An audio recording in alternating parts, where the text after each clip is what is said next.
दोस्तों, क्या आपको लगता है कि पिरामिड के बारे में सब कुछ पता है? अरे नहीं, ये एंशिएंट वंडर्स आज भी हमें चौंकाने वाले सीक्रेट्स छुपाए बैठे हैं। आज मैं आपको ले चलूंगा एक इनक्रेडिबल जर्नी पर, जहां हम डिस्कवर करेंगे कुछ ऐसे माइंड ब्लोइंग फैक्ट्स जो शायद आपने कभी नहीं सुने होंगे। सबसे पहले बात करते हैं ग्रेट पिरामिड ऑफ गीजा की। अभी हाल ही में 2025 में साइंटिस्ट्स ने एक हिडन कॉरिडोर डिस्कवर किया है जो 30 फीट लंबा है।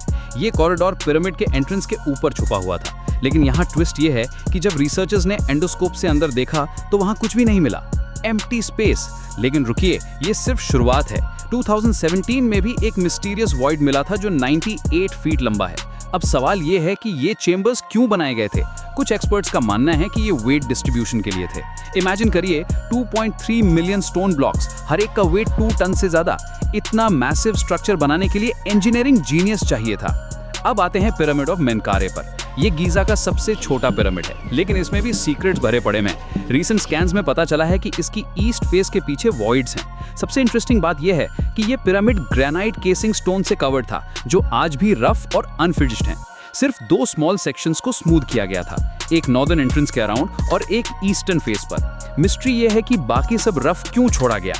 अब मैं आपको बताता हूं सबसे शॉकिंग डिस्कवरी के बारे में। साइंटिस्ट ने पता लगाया है कि 31 pyramids including famous Giza complex एक lost branch of river Nile के किनारे बनाए गए थे। ये ब्रांच अब कंप्लीटली ड्राइड अप हो गई है। इसका मतलब यह है कि एंशिएंट इजिप्शियंस साल भर मटेरियल्स ट्रांसपोर्ट कर सकते थे, सिर्फ फ्लड सीजन में नहीं। इंटायर इजिप्ट का लैंडस्केप उस टाइम पे बिल्कुल अलग था, लेकिन कंस्ट्रक्शन का मिस्ट्री अभी भी पूरी तरह सॉल्व नहीं हुआ है। हाँ, हमें ये पता है कि रैंप सिस्टम यूज किया गया था, central ramp with staircases on both sides, जो पिरामिड के साथ साथ बढ़ता जाता था। लेकिन एग्जैक्टली कैसे उन मैसिव ब्लॉक्स को परफेक्ट पोजीशन में रखा गया, ये अभी भी पजल है। अब बात करते हैं पिरामिड ऑफ साहुरा की। ये 4400 साल पुराना पिरामिड है और रिसेंटली इसमें 8 स्टोरेज रूम्स डिस्कवर हुए हैं। लाइडा टेक्नोलॉजी का यूज करके रिसर्चर्स ने इन चेंबर्स को मैप किया है। ये rooms royal burial object store करने के लिए यूज होते थे। इमेजिन करिए, सेंचुरीज से ये रूम्स हिडन थे और अब जाके हमें पता चला है। सबसे फैसिनेटिंग थियरी ये है कि पिरामिड के इंटरनल चेंबर्स एक हाइड्रोलिक सिस्टम की तरह काम करते थे। 1990s में एक इंजीनियर ने इस थियरी को सीरियसली स्टडी किया और सबटेरेनियन चेंबर में एक्चुअल एविडेंस मिला।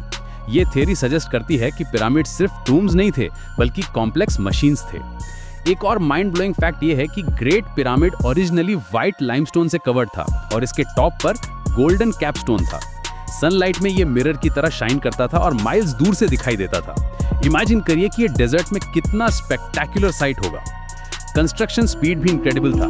ग्रेट पिरामिड को 20 इयर्स में कंप्लीट किया गया था। इसका मतलब है कि हर डे में एवरेज 300 ब्लॉक्स प्लेस करने पड़ते थे। ये प्रिसीजन और स्पीड मॉडर्न कंस्ट्रक्शन स्टैंडर्ड्स को भी चैलेंज करती है।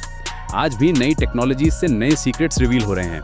कॉस्मिक रे इमेजिंग, इंफ्रारेड थर्मोग्राफी और मियोग्राफी जैसी टेक्निक से हम पिरामिड के अंदर देख सकते हैं बिना डैमेज किए। हर स्कैन में कुछ नया मिलता है, कोई नया चेंबर, कोई नया पैसेज। सबसे इंटरेस्टिंग बात यह है कि हर पिरामिड यूनिक है। कोई भी 2 पिरामिड्स एग्जैक्टली सेम नहीं है। हर एक में अलग चेंबर सिस्टम है, अलग पैसेजेस हैं। ये शो करता है कि ancient Egyptian architects continuously experiment कर रहे थे और इम्प्रूव कर रहे थे। तो दोस्तों, पिरामिड सिर्फ एंशिएंट टूम्स नहीं है, ये इंजीनियरिंग मार्वल्स हैं, एस्ट्रोनॉमिकल ऑब्जर्वेटरीज हैं और शायद कुछ और भी जिसके बारे में हमें अभी पता नहीं है। हर नई डिस्कवरी हमारी अंडरस्टैंडिंग को चेंज कर देती है और सबसे एक्साइटिंग बात यह है कि अभी भी बहुत सारे सीक्रेट्स डिस्कवर होने बाकी हैं। फ्यूचर में और भी अमेजिंग रेवलेशंस का वेट कर रहे हैं हम सब।